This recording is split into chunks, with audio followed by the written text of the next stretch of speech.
We dive in once again to the most in-demand topic of Blackboard Fridays, how to make the most of meetings in your business. And for all the conversations we've had, we've never really explored what I consider to be the most valuable part of your meeting. Now, it's not setting the agenda at the start. It's not the importance of the chair to manage the energy, to get that momentum. It's not even the regular scheduling of the meetings.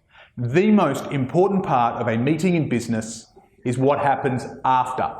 Because it's only if that meeting impacts change, a change in understanding or a change in behaviour, that the meeting can be said to have value. And if you find yourself in your business with your team having the same old meetings, the same conversations going round and around, then you're not making decisions, you're not making change. You may be making recommendations, you may be having great ideas, but after the meeting, nothing's getting done, nobody's being held accountable, and as a result, those meetings are wasting everybody's time. Today, I'm going to walk through a bit of a flow chart. Now, this is linked to episode 71, where we talked about 5 different types of communication that happen in businesses, and that happens in meetings as well. And meetings often get held for the wrong reason, the wrong type of communication. So let's have a look at where we start. The very first question, is this going to be one-way communication? Is this just me as the business owner or the team leader getting up and just talking at people, that FYI kind of communication, or maybe I just want to have a rant, get something off of my spleen. Now, if that's the case, you don't want a meeting. That one-way communication is something that can be done much better by email, if it's brief, if it's something that can be communicated clearly without ambiguity and in only a few paragraphs, or face-to-face with some of the key individuals that are involved, or cascading through the business where you share that with team leaders who then share that face-to-face, one-on-one with their team. One-way communication is so much faster than getting everybody in for a meeting that goes on and on and on to justify the half hour or the full hour time slot that you've scheduled. So, okay, it's not one-way communication. It is actually two-way conversation. Then the question is the purpose of this mostly for you to gather data, to gather information? In other words, is this the ask type of communication where you have a lot of questions that you want answered? Now, if that's the case, a meeting may still be the most effective way to achieve that. You have to ask yourself, who needs to be there? If I'm going around different department heads, for example, and asking them for their input, their updates, do they all need to be there? Do they all need to be there for all of the meeting?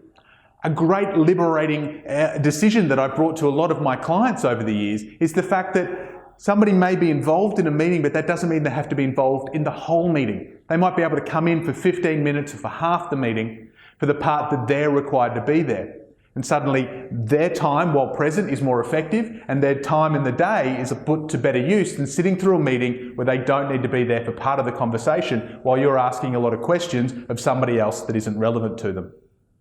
Okay, so it's not one-way communication. You're not gathering data. That means that you're either looking to have a discussion or you're looking to make a decision about something in your business. Now, if it's a discussion, great. This is where being a chair, managing the energy, making sure that everybody's heard, that we stick to task is very, very important. But you do also need to be very, very clear. If you're having a discussion about something that you want to change, make sure everybody in that discussion knows who will ultimately make a decision to change. Are you having this discussion because you're going to recommend or enforce a change? Or are you having a discussion so that this group can come back at a later point and actually make a decision on that topic? Get that clear, the discussion will be more effective and you won't keep having that discussion going around in circles. Lastly, the most valuable meeting type is one where you're making clear decisions about that change that is going to come after.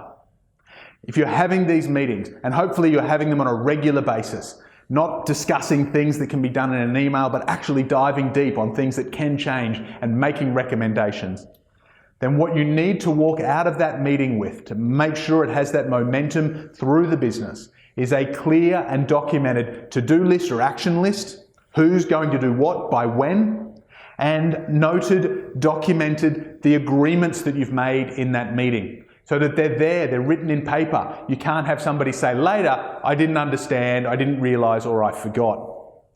This is this accountability perspective for these meetings.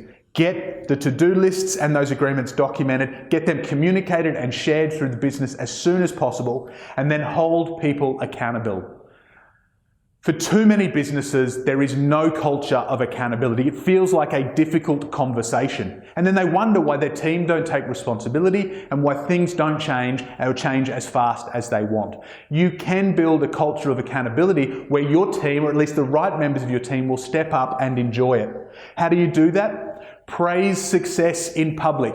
When somebody follows through, when somebody lives your culture, your vision, praise them in front of their peers. If somebody's letting you down, call them on it, but call them on it in private. Bring them in, and if you're having regular one-on-one meetings on a weekly or monthly basis, that's the perfect way to do it in a non-confrontational way. But make sure they know that you've seen them not pulling their weight. Make practicing what we preach, doing what we say we're going to do, holding our promises, make that a documented and agreed behaviour as part of the culture in your business. Get everybody aligned to the fact that that is right at the pinnacle of the layers of context. That is something that you as an organisation see as non-negotiable, and it's that non-negotiable which is the final point I will leave you with. Accountability won't work if you start not holding people accountable. The behaviour in your business will sink to the lowest level that you tolerate. So if people don't do what they say they're going to do, if they don't implement agreements, you have to hold them to account. Because if you let it slide, then they will consciously or subconsciously begin to realise that they don't need to be accountable. They don't need to take responsibility.